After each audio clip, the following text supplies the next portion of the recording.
किसी ने क्या कमाल की बात कही है, फ़र्क इससे नहीं पड़ता है कि लोग आपके बारे में क्या बोलेंगे, फ़र्क इससे पड़ता है कि आप चाहते क्या हैं। नमस्कार दोस्तों, मैं गोविंद राय, स्वागत है हमारे YouTube चैनल लोको उस्ताद में। दोस्त, लोग क्या सोचेंगे ये सोचना बंद करें। एक गांव में दो बच्चों को दोस्ती हो गई। 8 साल का था और दूसरा 10 साल का था। दोनों बच्चों की दोस्ती दिन प्रतिदिन मजबूत होती जा रही थी। दोनों साथ में स्कूल पढ़ने के लिए जाते थे, खेलने के लिए भी जाते थे। एक दिन दोनों बच्चे गेंद से खेल रहे थे और साथ में खेलते खेलते गांव से दूर निकल गए और एक सुनसान इलाके में पहुंच गए। उस गांव से बाहर एक बहुत ही पुराना कुआं था जो कि बहुत ही दिनों से सूखा हुआ था और उनकी गेंद उस पुराने कुएं में जाकर गिर गई थी।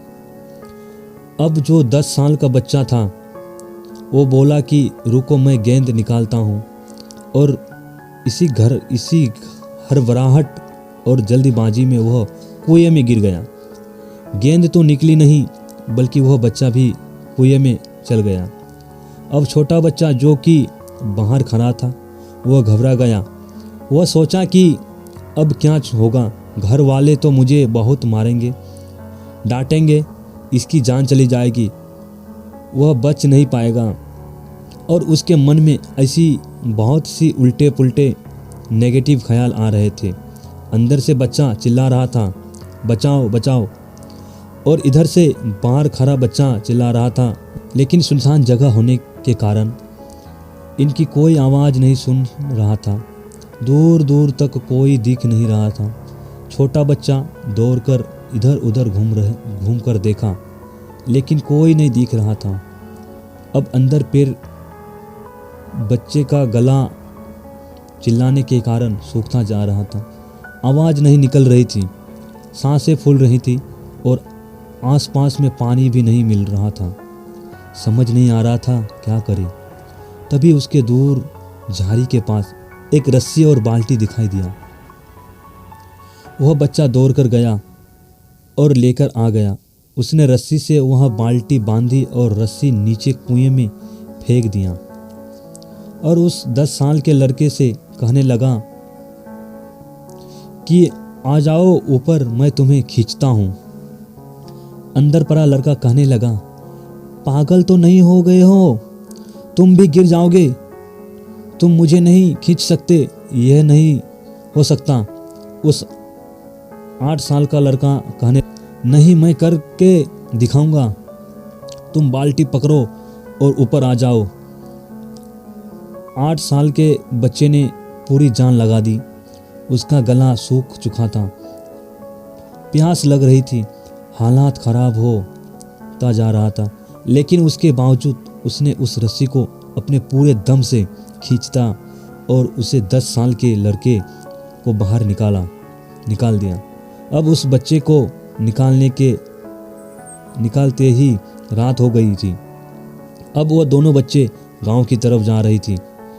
जब दोनों गांव में पहुंचे तो भीड़ इकट्ठी हो गई थी। उन दोनों के माता पिता रो रहे थे। गांव वाले कह रहे थे बच्चे मिल जाएंगे, बच्चे मिल जाएंगे, लेकिन मिले कहीं नहीं तो सब परेशान थे। इन दोनों बच्चों को जब गांव की तरफ आते हुए देखा तो लोग खुश हो गए कि दोनों बच्चे मिल गए। अब लोग दोनों से पूछने लगे कि कहाँ गए थे। इन दोनों बच्चों को समझ नहीं आ रहा था कि क्या बोले।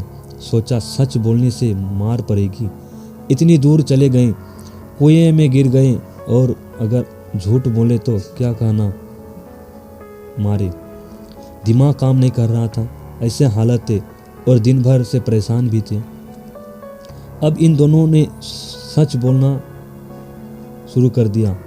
छोटे बच्चे ने कहा, ये कुएं में गिर गए थे तो मैं इसे रस्सी से खींचकर बाहर निकाल दिया। अब जैसे ही बोलने लगे तो लोग हंसने लगे। तुम पागल हो क्या, तुमसे ये बाल्टी पानी नहीं खींचती और तुम 10 साल के बच्चों को खींचकर निकाल दिया। लोग उन बच्चों का मजाक उड़ाने लगे। तभी गांव के सबसे बुजुर्ग व्यक्ति जो वहाँ के सरपंच थे, उन्होंने कहा कि ये बच्चे सच भी बोल सकते हैं। ये वकाई 10 साल के बच्चे को खींचकर बाहर निकाल दिया। अब इसके 2 कारण हैं। पहली बात तो यह कि इसके पास और कोई विकल्प नहीं था, इसे बाहर नहीं निकालता तो यह मर जाएगा। और दूसरी बात, इसके आसपास में ये कोई कहने वाला नहीं था कि तुझसे नहीं होगा, कि तुझसे नहीं होगा। इसलिए यह बच्चा सच बोल रहा है। अगर आप जीवन में सक्सेस पाना चाहते हैं तो ये बातें याद रखिए। पहला, आपके पास कोई ऑप्शन नहीं बचा है, आपको उस काम को करके ही दिखाना है। अगर उस बच्चों के पास उस दिन कोई विकल्प रहता या दूसरा कोई रहता तो वो बोलता मुझसे नहीं होगा, उससे हो जाएगा। तो उसके पास कोई विकल्प नहीं था, इसीलिए उस बच्चे ने वो कर दिखाया जो कि वो कर नहीं पाता। तो पहला, आपके पास कोई ऑप्शन नहीं बचा रहा है, आपको उस काम को करके ही दिखाना है। और दूसरा, जब आस-पास के लोग कहने लगे कि तुमसे नहीं होगा तो बहरे बन जाओ, उनकी बातों को मत सुनो। आज के कहानी से मैं आपको यही कहना चाहूँगा कि जिद से करो तो सही, जो चाहोगे मिलेगा वही। इस तरह की कहानी आपको सुनना पसंद है तो लोगों उसका चैनल को सब्सक्राइब जरूर करें। आप यह वीडियो कहाँ से देख रहे हैं कमेंट में ज़रूर बताएं। धन्यवाद।